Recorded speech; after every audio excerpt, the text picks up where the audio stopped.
Nama saya Robi Mulyadi, wakil pilang berjangka di CFX. Ini nomor izin WPB saya. Saya mau menyampaikan bagaimana perdagangan berjangka komoditi di sore hari ini ya, di event webinar ini.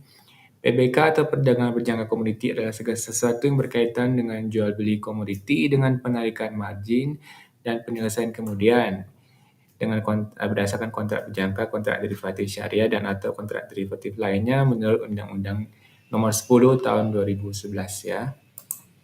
Oke, kita sudah berizin dari Bapepti, juga anggota dari JFX dan Clearing Berjangka Indonesia dan Aspetindo ya.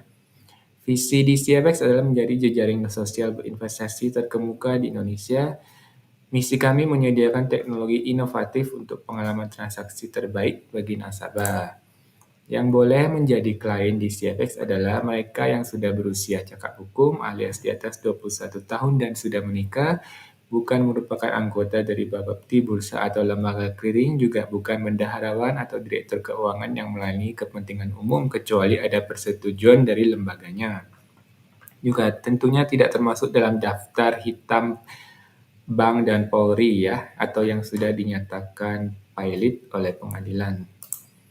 Nasabah harus membaca company profile, semua dokumen perjanjian nasabah yang antara lain ada dokumen pemberitahuan risiko, disclosure, pemberian amanat, juga harus melakukan simulasi terlebih dahulu, pastinya biar memahami betul semua seluk-beluk tentang perdagangan berjangka komoditi sebelum mulai berinvestasi ya. Juga harus memahami juga trading rules, juga tidak ketinggalan, karena di DC produknya banyak banget, makanya trading rules-nya juga banyak untuk satu-satu produknya. Juga tidak boleh memberikan password kepada orang lain ya. Trading atau transaksi juga harus dilakukan sendiri, tidak boleh dikuasakan atau diwakili orang lain. Dana yang digunakan harus juga dana idle milik sendiri, bukan dari pihak lain, apalagi pinjaman ya. Baik, kita ada 70 varian instrumen investasi, kontrak derivatif, termasuk diantaranya forex atau mata uang, metals atau logam seperti emas dan perak. Juga ada saham-saham tunggal. Ya, kita adalah perantara di CFX ini adalah perantara bagi investor dan pedagang. Semua order akan dikirim ke pedagang untuk diselesaikan transaksinya. Kita menyediakan leverage dan juga kenyamanan dan keamanan untuk para traders dalam bertransaksi. Karena kita punya segregated account di BCA dan Bank Panin, itu untuk melindungi dana investor, untuk menyimpan dana investor secara terpisah dari rekening operasional kita ya. Oke, jangan lupa bahwa investasi ini berisiko dan tidak cocok untuk semua orang.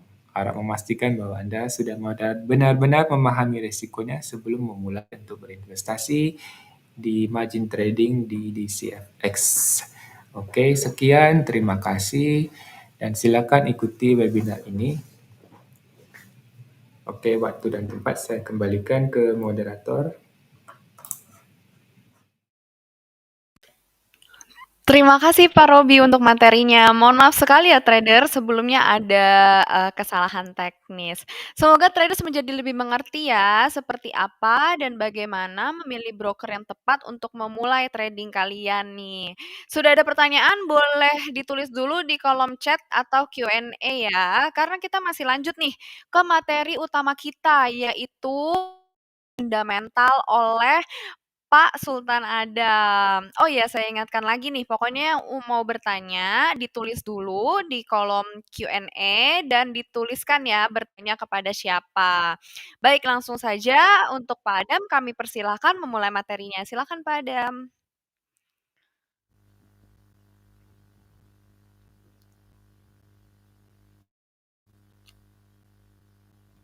Ya, makasih ya Kak Sinta. Oke, wait.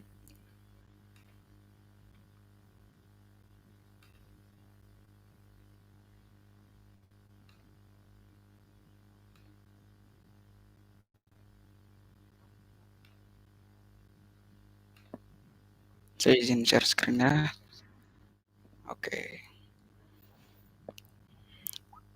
Di bab 1.10 ini kita akan membahas fundamental ekonomi. Ini adalah bab terakhir dari kursus pemula yang akan membahas tentang fundamental ekonomi. Dalam bab ini, Anda akan belajar tentang pemahaman dan dampak fundamental, indikator ekonomi fundamental yang paling penting, suku bunga sebagai indikator paling penting, korelasi antara inflasi dan suku bunga, indikator ekonomi dan bank sentral. Apa itu fundamental? Fundamental adalah informasi yang terkait informasi keuangan atau ekonomi keadaan suatu mata uang. Kunci untuk menghasilkan uang bagi para trader pasar forex adalah memahami secara mendasar atau fundamental apa yang terjadi dalam ekonomi global yang menyebabkan penguatan atau pelemahan mata uang.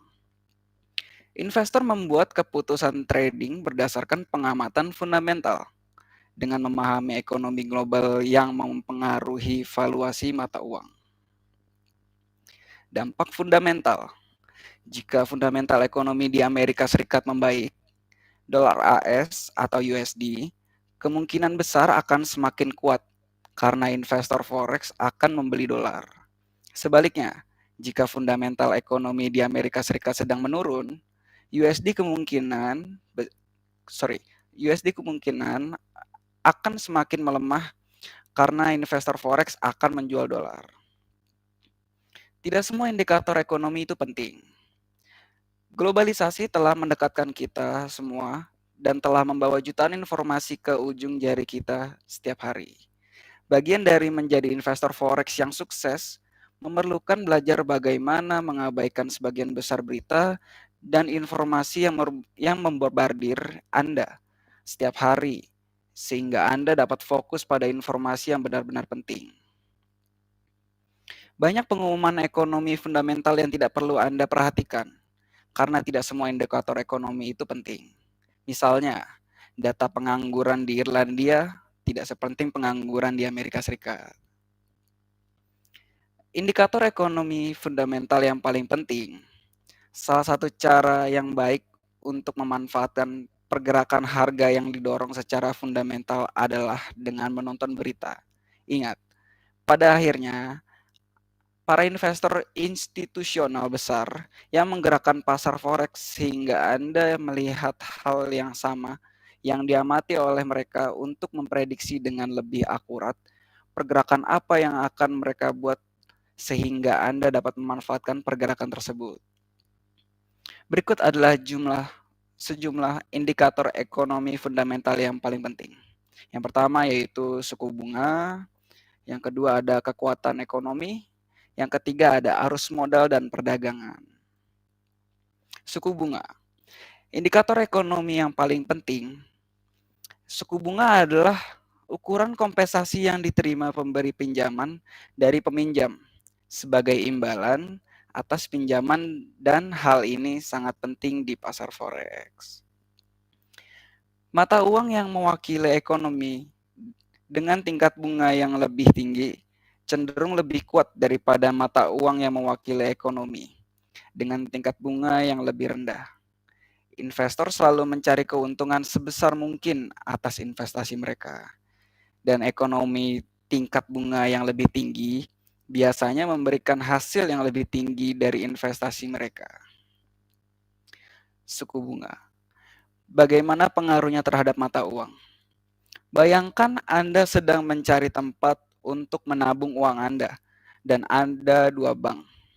Bank di sisi kanan menawarkan bunga 6% dan bank di sisi kiri hanya menawarkan bunga 2%.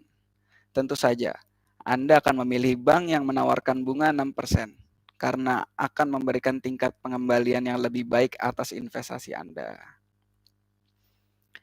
Prinsip yang sama berlaku untuk ekonomi dan mata uangnya. Masing-masing, Anda kemungkinan besar akan berinvestasi di Inggris yang memberikan tingkat bunga 6%.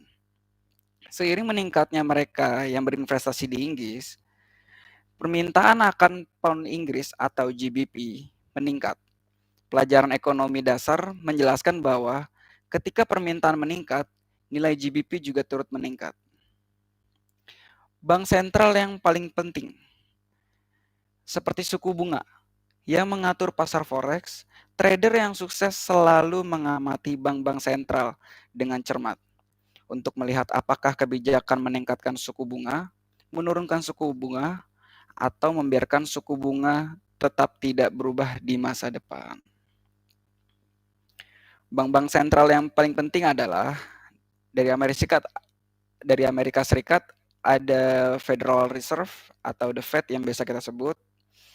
Lalu di Uni Eropa ada European Central Bank atau ECB. Lalu Inggris ada Bank of England atau BOE. Di Jepang ada BOJ atau Bank of Japan. Swiss yaitu Swiss National Bank atau SNB disingkatnya. Kanada ada Bank of Canada atau BOC. Australia ada Reserve Bank of Australia atau RBA. Selandia Baru yaitu Reserve Bank of New Zealand, RBNZ. Dampak inflasi ke suku bunga. Inflasi adalah kenaikan umum harga barang dan jasa. Inflasi adalah salah satu indikator ekonomi yang sangat penting yang diawasi Bank Sentral ketika membuat keputusan tentang suku bunga. Misalnya, harga 1 liter susu atau sepotong roti pada saat ini pasti lebih tinggi ketimbang harga pada 10 tahun atau 20 tahun yang lalu. Anda mungkin juga pernah mendengar orang-orang dari generasi sebelumnya mengatakan tentang betapa mahalnya segala sesuatu saat ini. Kita semua berurusan dengan inflasi. Inflasi moderat umumnya diterima sebagai produk sampingan alami dari pertumbuhan ekonomi. Namun, inflasi yang terlalu tinggi dapat merugikan perekonomian. Dampak inflasi ke suku bunga. Ini contohnya. Inflasi merajalela di Jerman setelah Perang Dunia Pertama. Ketidakstabilan ekonomi yang luar biasa menyebabkan devaluasi dramatis terhadap mark Jerman. Buruknya situasi dapat dilihat antara lain pada harga perangko Jerman. Pada bulan April 1921, biayanya sekitar 0,60 mark Jerman untuk mengirim surat dari satu kota ke kota lain. Namun, pada bulan Desember 1923, hanya 15 bulan kemudian, dibutuhkan kira-kira ini 100 miliar, 109 mark untuk mengirimkan surat yang sama dari satu kota ke kota lain. Meskipun merupakan contoh ekstrim, hal ini menunjukkan bahwa inflasi akan selalu menjadi bagian dari kehidupan kita.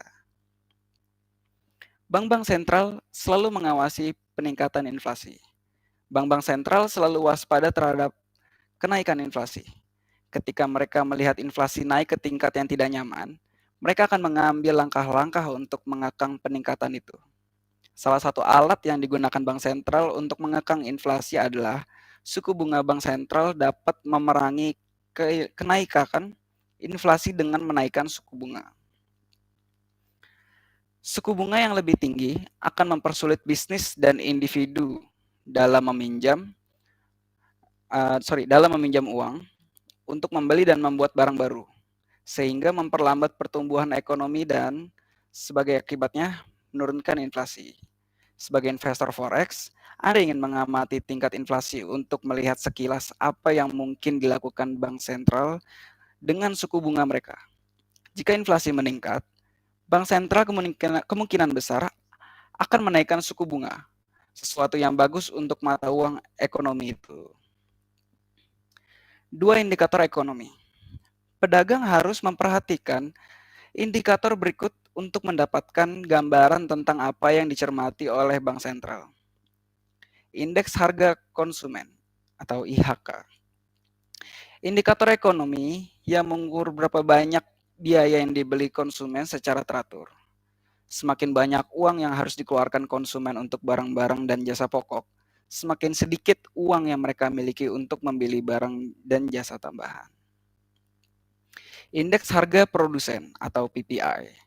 Indikator ekonomi yang mengukur berapa banyak produsen harus membayar bahan baku yang mereka gunakan untuk memproduksi barang jadi mereka.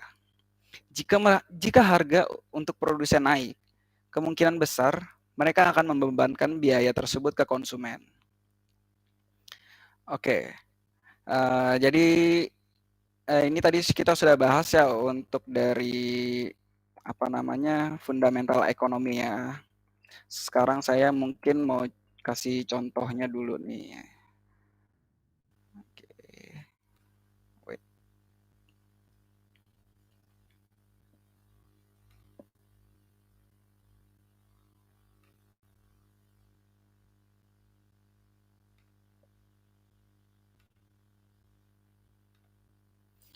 Oke.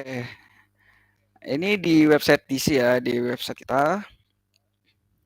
Di bagian news, kalian bisa melihat di sini ada, kalau tarik ke bawah, ada kalender. Kita klik more. Nah, kalian di sini bisa melihat fundamental ekonomi atau berita-berita yang akan datang. Atau di hari ini, kalian bisa cukup dengan filter di sini. Nah, kalian bisa melihat ini impact. Jadi kalau untuk dari low, medium, dan high ini adalah impact-nya. Jadi impact dari berita yang dikeluarkan tersebut terhadap mata uang. Gitu. Kita coba filter ke medium dan high. Kita save. Oke.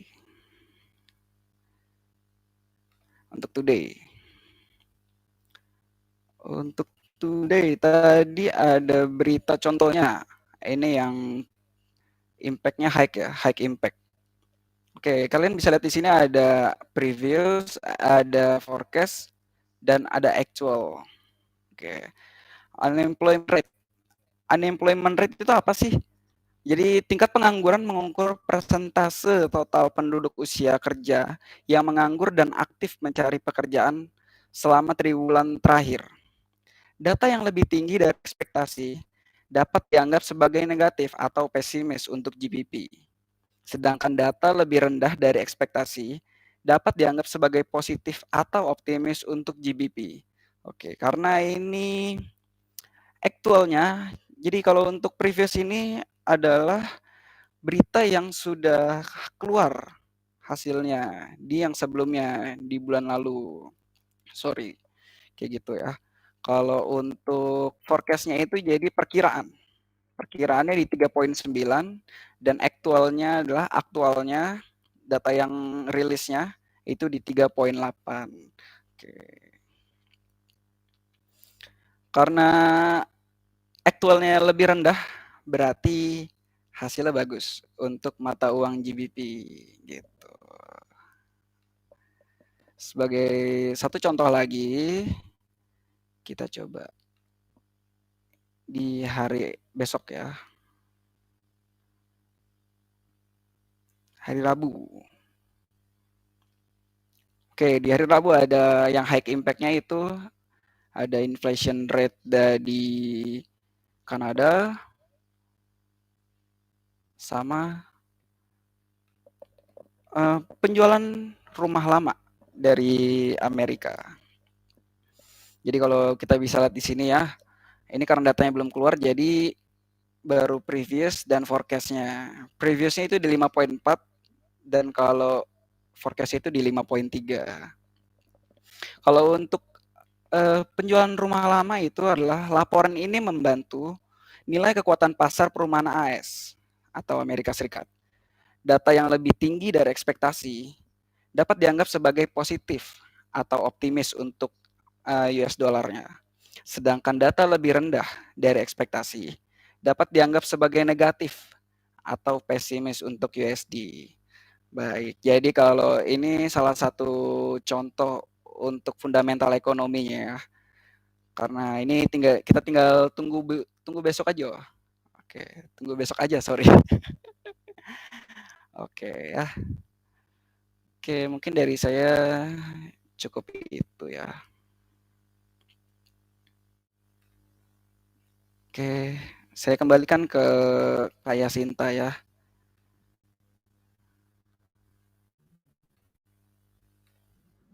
Baik, terima kasih Pak Adam atas penjelasannya mengenai fundamental ekonomi yang tentunya akan bermanfaat sekali untuk para traders yang lagi mengikuti webinar kita pada sore hari ini ya.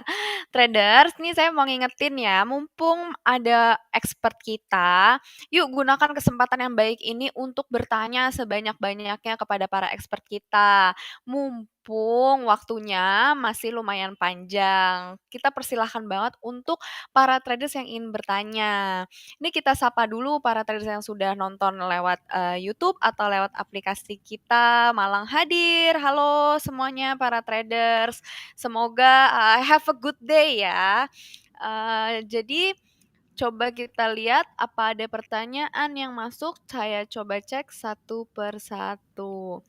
Oh ada nih, berapa jumlah minimum dan maksimum transaksi di DCFX sih? Gitu.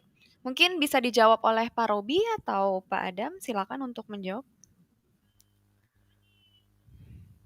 Bapak Robi mungkin.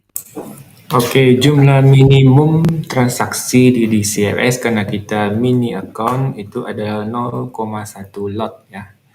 Maksimumnya sekali klik itu bisa 50 lot dan maksimum total open position kita adalah 200 lot ya untuk forex. Oke, baik. Terima kasih Pak Robi untuk penjelasannya. Semoga menjawab pertanyaan para traders ya. Ini coba kita lihat. Ada Kak Yasinta bagus kaosnya. Bukan bikin sendiri traders. Ini dapat dari DCFX merchandise-nya DCFX. Nah, mau tahu caranya? Coba download dulu aplikasi DCFX. Nanti kalian bisa dapetin reward-nya dan bisa tukerin merchandise. Bahkan bukan merchandise aja, kalian bisa dapat Apple Watch dan MacBook. Tuh. Coba kita lihat pertanyaan lagi. Untuk Pak Adam nih. Ada analisa khusus untuk announcement euro mendatang nggak Pak? Gitu. Mungkin bisa dijawab Pak Adam? Sorry, boleh diulang? Ada analisa khusus nggak untuk announcement euro mendatang? Analisa khusus untuk euro mendatang ya? Ya.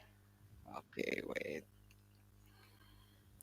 Kalau untuk analisa khusus, mungkin dari saya masih belum terlalu ini ya, karena kan masih di hari Kamis gitu. Karena nanti itu kan ada khusus lagi yang akan dibahas oleh sama chief analis kita nih, Pak Lukman Leong, seperti itu. Jadi nanti akan lebih jelas dengan beliau. Beliau akan membahas secara rinci dan lengkap untuk dari ECB ya. ECB seperti itu.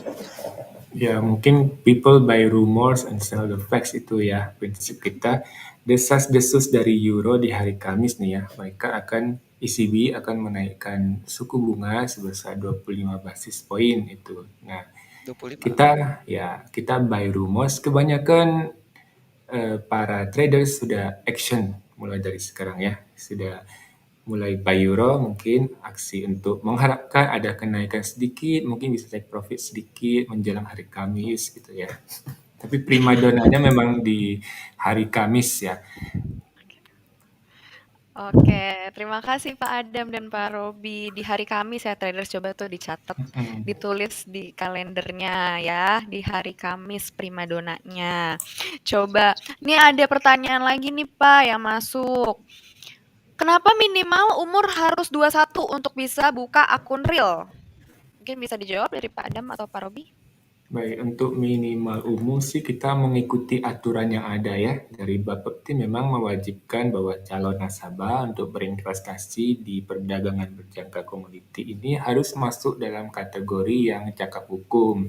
Nah, definisi cakap hukum menurut perundang-undangan adalah mereka yang sudah berusia di atas 21 tahun atau minimal sudah menikah.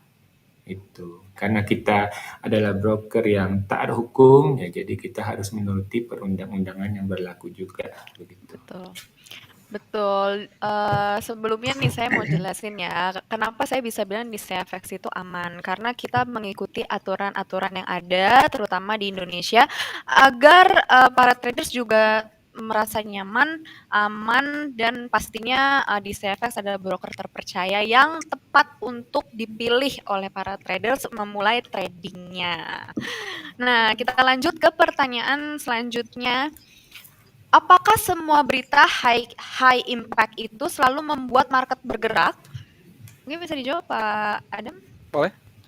Oke, jadi kalau untuk ditanya apakah semua berita high impact akan mempengaruhi mata uang itu, ya karena kan dari beritanya itu adalah high impact, ya. Jadi karena beritanya high impact, dia akan mempengaruhi. Tadi seperti yang saya bilang, salah satu contohnya untuk dari unemployment rate ini kan.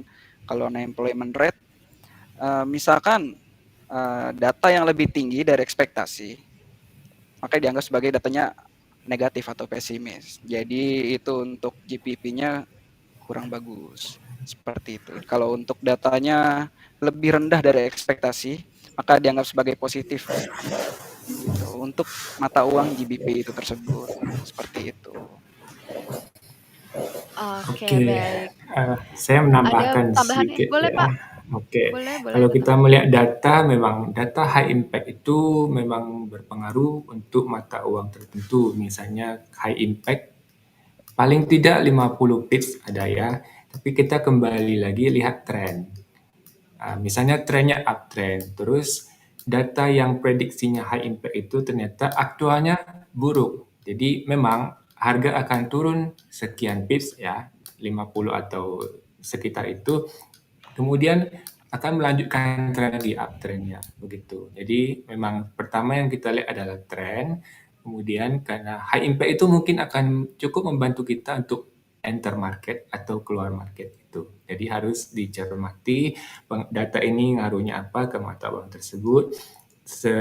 Sebelum itu kita pantau dulu trennya ini naik apa turun, juga jangan lupa ada support resisten ya. Dia high impact, dia jatuhnya atau naiknya pasti ke support terus balik lagi, atau pasti naiknya ke resisten terus balik lagi jika itu memang trennya. Begitu. Oke, baik. Terima kasih Pak Adam dan Pak Robi atas penjelasannya. Semoga traders mengerti ya.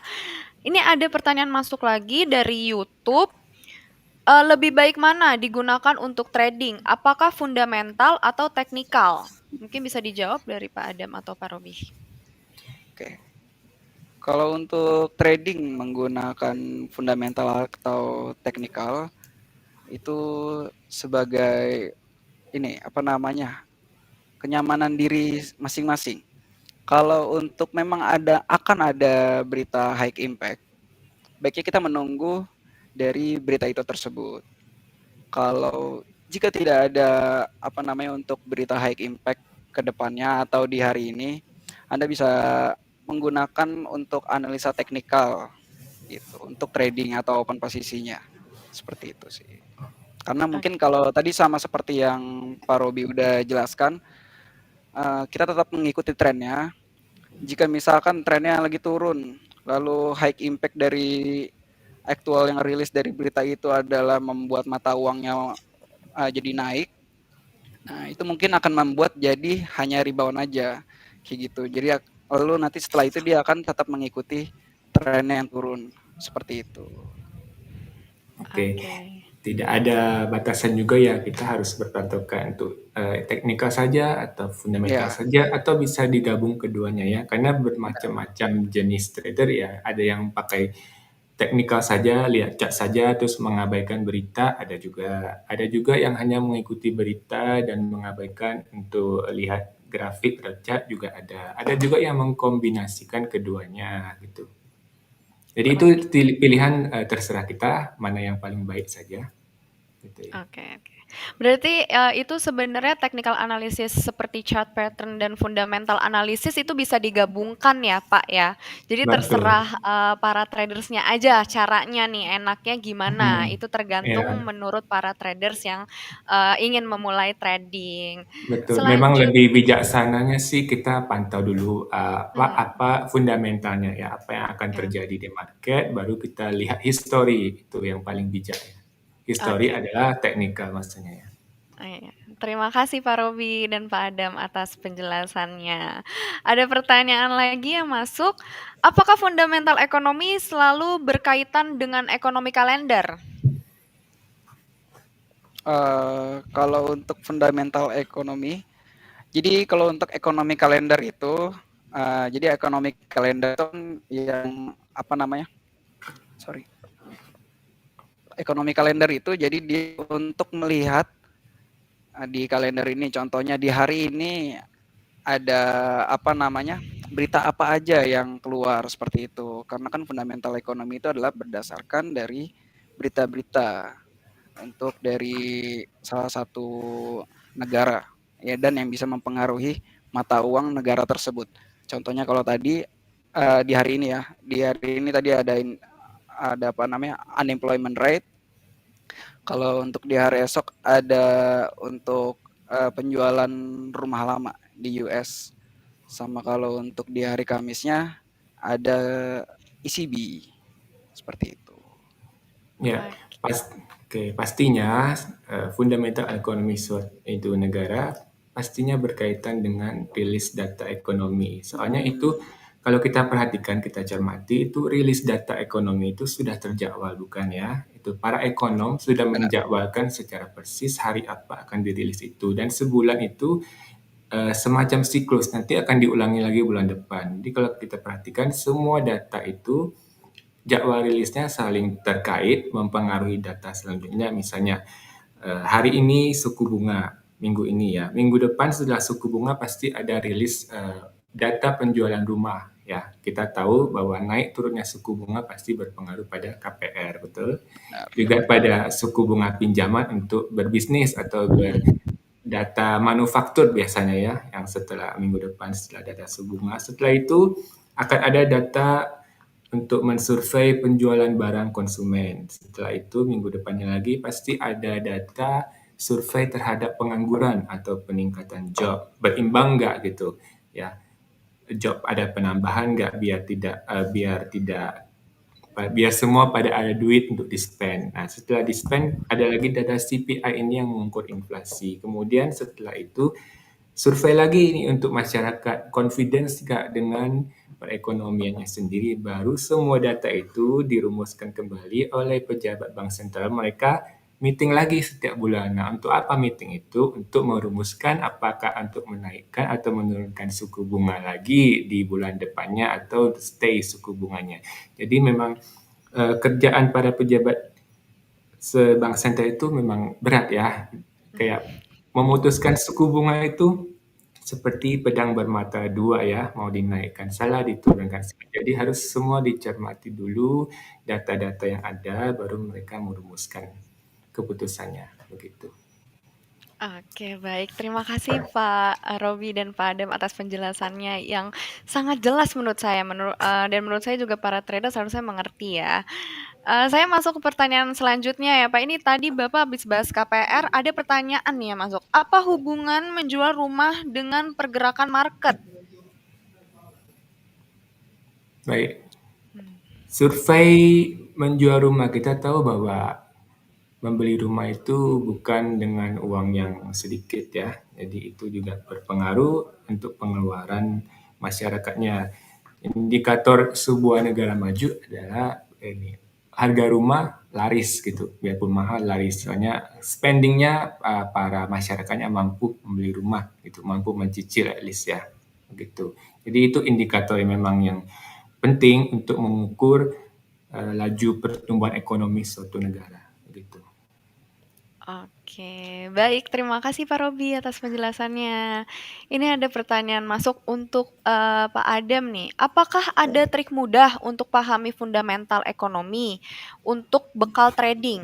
Mungkin bisa dikasih tips and triknya. Kalau Pak Robi ingin menambahkan juga boleh banget. Tips and Silakan triknya. dimulai. Jadi kalau kalian melihat di tadi contohnya DC ya, di website DC, di kalender untuk fundamental ekonomi, itu nanti kalian bisa melihat deskripsinya juga, itu tentang apa, ya kan, itu. Atau di website-website lain juga kalian bisa lihat, nanti akan dikasih deskripsi. Jika tadi itu hasilnya, datanya itu positif, maka impact-nya apa? Jika hasilnya jika hasilnya minus, nah itu impact-nya apa untuk mata uang itu dari berita yang rilis tersebut, seperti itu. Baik, tips dari saya juga kita coba ikuti ya rilis datanya selama 1 bulan seperti yang saya bilang itu adalah siklus. Kita lihat pergerakannya, pengaruhnya apa ke mata uang yang kita fokus. Misalnya kita fokus ke euro, baik kita coba ikutin rilis data ini ngaruhnya ke euro atau ke Japanese yen yang sedang kita ikuti itu apa. Kita catat, bikin jurnal selama 1 bulan. Itu akan berulang lagi. Memang kalau sesuai tren, kita sudah pada jalur yang benar, kita bisa dengan gampang menentukan support resisten dan tren entry point, exit point kita. Begitu. Oke, baik. Terima kasih Pak Robi dan Pak Adam atas jawabannya. Saya lanjut ke pertanyaan terakhir ya, saya bacakan. Pak, mau cara analisa data yang sebelum rilis itu gimana sih, Pak? Analisa data yang sebelum rilis, berarti previous ya? Yep. Ya, kalau untuk dari previousnya, kalian bisa lihat kan sudah tertera previous. Lalu akan keluar juga untuk forecast-nya atau perkiraannya. Sama tadi yang seperti Pak Robi tadi sempat bilang juga, kalian bisa melihat seperti isu-isu. Jadi kan banyak tuh ya kalau kalian bisa coba-coba cari, coba aja ketik keywordnya seperti ECB. Nah nanti akan berita muncul seperti isu-isu seperti itu. Nanti akan muncul seperti dari euro akan menaikkan berapa basis point, lalu dari misalkan inflation rate dari Inggris akan naik berapa poin, seperti itu. Bisa dari situ. Iya, seperti saya bilang tadi ya, people buy rumors and sell the facts. Kadang di previous misalnya angkanya 2,5 nih. Nah, forecast-nya ternyata 5,4 ya. Ternyata actualnya sebelum rilis data orang sudah buy rumors. Oh, ini bakal naik nih. Ya kan? Bakal naik orang buy. Tiba-tiba actualnya munculnya 4,0. 4,0 itu kan lebih rendah dari forecast ya. Jadi turun ya. Orang ramai-ramai sell the fact sell. Tetapi kalau kita lihat ada beberapa traders lagi yang mengatakan, oh itu masih lebih tinggi dari previous 2,5 ya angka 4 ini. Jadi gelombang buy juga ada dari traders yang menganggap forecast actual lebih baik dari previousnya. Jadi pada saat actual data muncul di situ terjadi pertarungan antara bull and bear ya.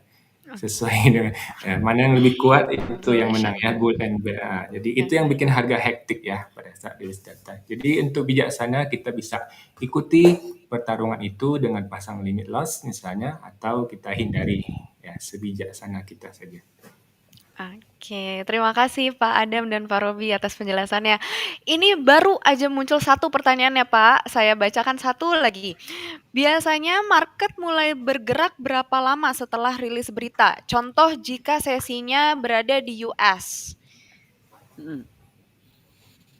Oke, kalau untuk di US ya, kadang nggak menentu juga sih ya.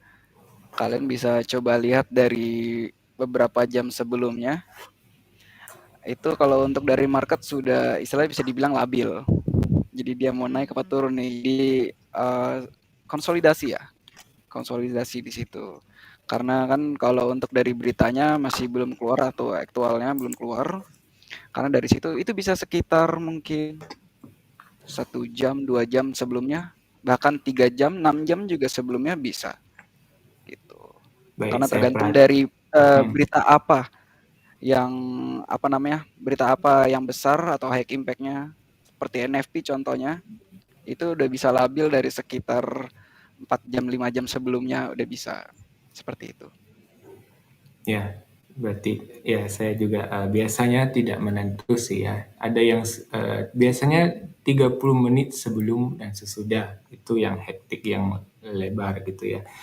Juga ada yang sudah buy rumor sejak 12 jam sebelumnya, seperti isu kenaikan suku bunga ya. Itu sudah orang buy rumor sejak 12 jam sebelumnya.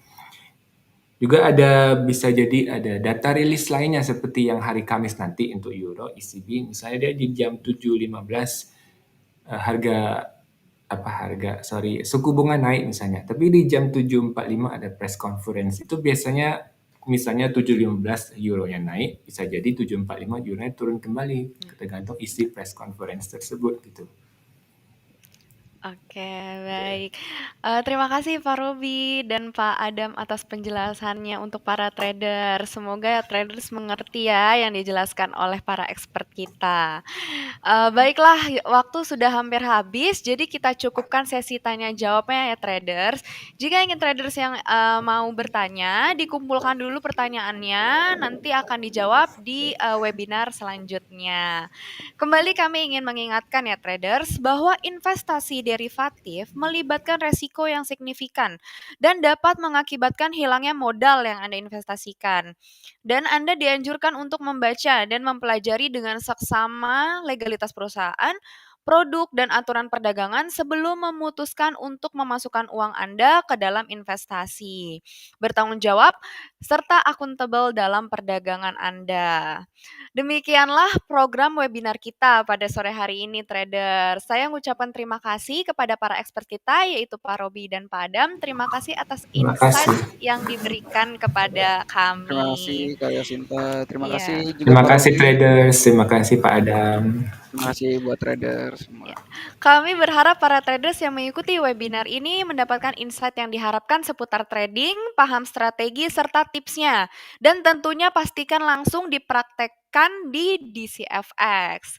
DCFX webinar adalah program mingguan dari DCFX. Buat trader semua yang masih penasaran dan masih punya pertanyaan seputar trading, bisa join di acara DCFX selanjutnya ya. Sangat terbuka juga kalau trader semua mau ajak kerabat ataupun keluarga untuk gabung di webinar di CFX. Satu hal nih yang penting, jangan lupa untuk download aplikasi di CFX. Caranya mudah, tinggal download aplikasi di App Store maupun juga Play Store. Telah hadir juga kejutan trading reward dari DCFX untuk para trader semua. Puluhan hadiah bergengsi dari smartwatch sampai MacBook Pro siap untuk traders dapatkan tanpa diundi. Contohnya juga merchandise yang saya pakai nih, tulisannya di CFX. Penasaran kan gimana caranya? Jangan lewatkan kesempatan menarik ini ya traders. Yang tadi saya bilang caranya download aplikasinya dulu di Play Store maupun juga App Store. Akhir kata, saya Yasinta Gunawan selaku host undur diri. Sampai bertemu lagi dalam DCFX webinar selanjutnya. Terima kasih. See you traders.